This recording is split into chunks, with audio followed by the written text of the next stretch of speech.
welcome to episode 90 of your CySA Plus Prepcast. Today we'll take a focused look at the core risk management principles that guide effective vulnerability response in cybersecurity. When organizations are faced with unpatched systems, exposed configurations, or exploitable software components, risk management frameworks help security teams make structured decisions about what to remediate, what to mitigate, and what level of risk, if any, is acceptable. Understanding how to apply strategies like risk acceptance, risk transfer, risk avoidance, and risk mitigation empowers analysts to make sound judgments, align actions with business priorities, and communicate risk in ways that leadership understands. These principles are essential to real-world cybersecurity success and directly support your preparation for the CySA Plus exam. Let's begin with a broad definition. Risk management in cybersecurity is the systematic process of identifying, assessing, prioritizing, and responding to risks in order to minimize their impact on organizational assets, operations, and reputation. Within the context of vulnerability response, it becomes a practical framework for determining how to deal with known security weaknesses. Whether those weaknesses stem from unpatched systems, misconfigured services, outdated components, or third-party dependencies. Risk management is not a one-time activity. It is a continuous process of balancing threats, operational realities, and risk tolerance in order to maintain secure and resilient environments. Organizations generally rely on four primary strategies when responding to risks associated with known vulnerabilities: risk acceptance, risk transfer, risk avoidance, and risk mitigation. These strategies provide different pathways to managing risk depending on available resources, system criticality, business constraints, and the severity of the vulnerability. Analysts must understand each strategy not only conceptually but also in practical terms, how it applies to different systems, how it is documented, and how it aligns with broader enterprise risk frameworks. Choosing the right approach requires analysis, communication, and operational discipline. Risk acceptance is the decision to acknowledge a known vulnerability and proceed without taking further action to remediate it. This strategy is usually reserved for situations where the cost or impact of fixing the vulnerability outweighs the potential risk, or where the risk itself falls within the organization's defined risk tolerance. For example, a non-critical system with a low-severity vulnerability may be left unpatched for a period if patching it introduces downtime or breaks functionality. In these cases, the risk is formally documented, reviewed, and approved, usually with input from business leaders and under continuous monitoring for any changes in the threat landscape. Risk transfer involves shifting some portion of the risk to a third party. This can be accomplished through cyber insurance policies that offer financial protection against losses resulting from security incidents. It also includes contractual agreements with managed service providers or vendors who take on responsibility for system maintenance, security operations, or compliance. When using this strategy, organizations must carefully review service-level agreements and insurance coverage details to ensure that they are transferring risk effectively and that there are clear responsibilities defined for handling vulnerabilities, incidents, and breaches. Risk avoidance takes a different approach by seeking to eliminate the risk altogether. Rather than accepting or transferring the risk, the organization chooses not to engage in the risky activity. In vulnerability response, this might involve decommissioning an insecure system, disabling a vulnerable service, retiring unsupported software, or redesigning a business process that introduces exposure. This strategy is often used when the vulnerability is unmanageable, through patching, or when the presence of the system presents an unacceptable risk to high-value assets. While avoidance can be costly in terms of time or resources, it is sometimes the only way to remove the risk entirely. Risk mitigation is the most commonly applied strategy. It involves reducing the likelihood or impact of exploitation by implementing controls and safeguards. In practical terms, this includes applying patches, updating configurations, deploying endpoint protection, enhancing logging and monitoring, segmenting networks, and applying compensating controls where full remediation is not possible. Mitigation strategies are tailored to the specific threat, system architecture, and organizational priorities. Analysts work across teams to ensure that mitigations are applied effectively and verified through testing and validation. To apply these strategies effectively, organizations rely on formal risk assessment methodologies. Risk assessments examine the severity of the vulnerability, the likelihood of exploitation, the sensitivity of the affected asset, the effectiveness of existing controls, and the potential business impact if the vulnerability is exploited. These assessments result in a risk score or ranking that helps decision-makers prioritize vulnerabilities and select appropriate response strategies. Analysts must be skilled at conducting and interpreting these assessments and at presenting findings in a format that supports executive decision-making. Vulnerability prioritization is a critical part of risk management. Not all vulnerabilities require the same level of attention or urgency. Analysts must evaluate which vulnerabilities are most likely to be targeted based on the existence of public exploits, active scanning campaigns, threat actor interest, and industry trends. Systems that are internet-facing, connected to sensitive data, or involved in critical business functions are given priority. Effective prioritization allows organizations to focus resources where they will have the most meaningful impact on risk reduction. Documentation is a non-negotiable aspect of every risk management decision. Organizations must formally record which vulnerabilities have been accepted, transferred, mitigated, or avoided, along with the rationale, approval chain, and supporting evidence. This documentation provides transparency, supports regulatory compliance, and enables meaningful analysis of past decisions during audits or incident investigations. Analysts are responsible for ensuring that documentation is complete, accurate, and aligned with broader cybersecurity governance processes. Finally, risk management is not static. Continuous monitoring and periodic review are necessary to ensure that decisions remain valid over time. A vulnerability that was accepted last quarter may now be actively exploited. A compensating control may no longer be effective due to system changes.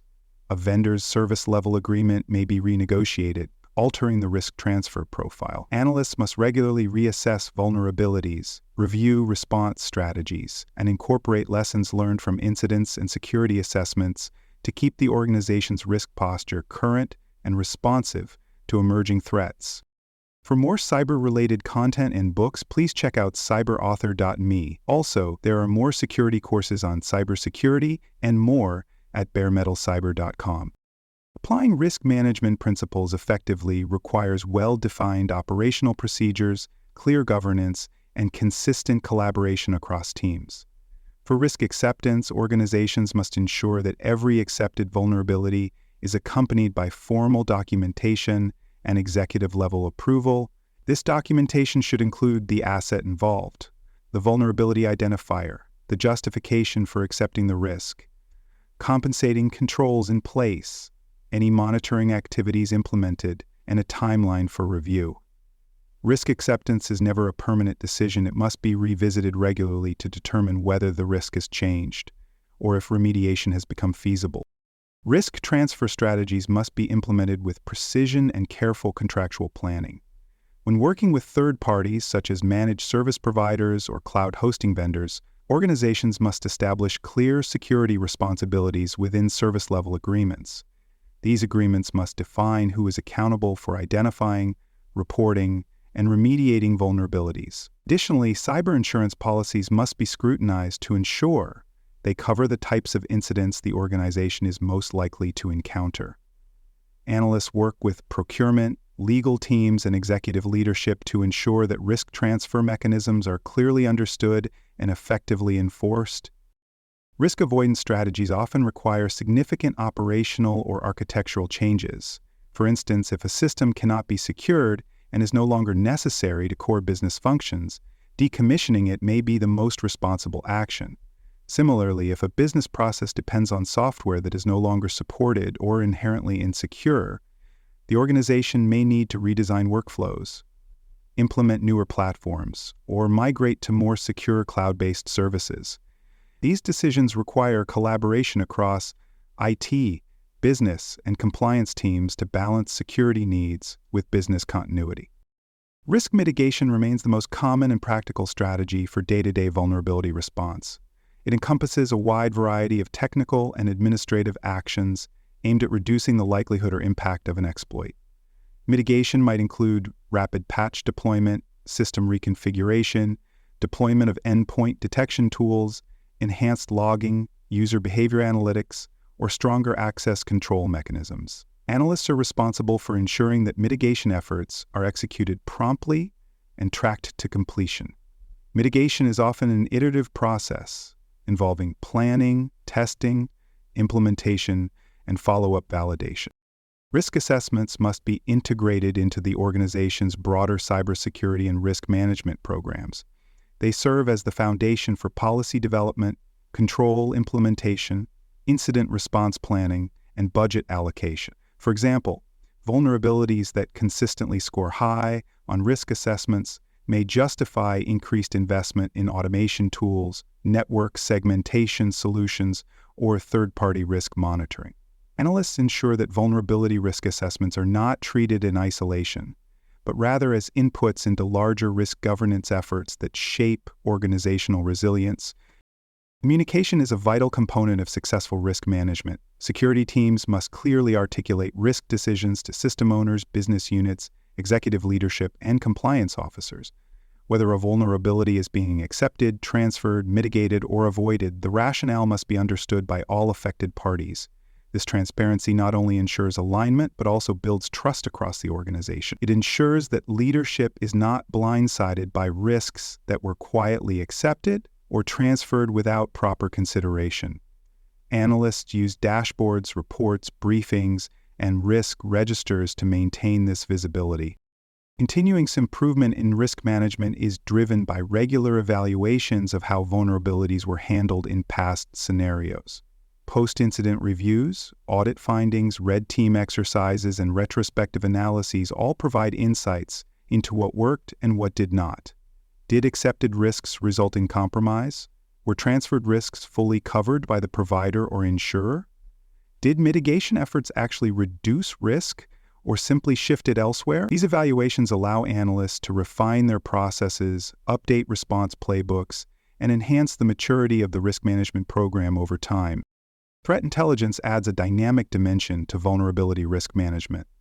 Analysts use real-time threat feeds, industry-specific advisories, and public exploit databases to determine whether a vulnerability is actively being targeted. This information directly influences the choice of risk strategy. A vulnerability that was previously accepted may need to be reclassified for urgent mitigation if a new exploit is released. Similarly, knowing that a managed provider has seen attacks against a shared platform may prompt reassessment of transferred risks. Threat intelligence allows organizations to stay ahead of evolving attack vectors. Compliance reporting must reflect the organization's risk management activities accurately. Regulatory frameworks such as PCI DSS, HIPAA, and ISO 27001 require organizations to document how vulnerabilities are discovered, assessed, and addressed.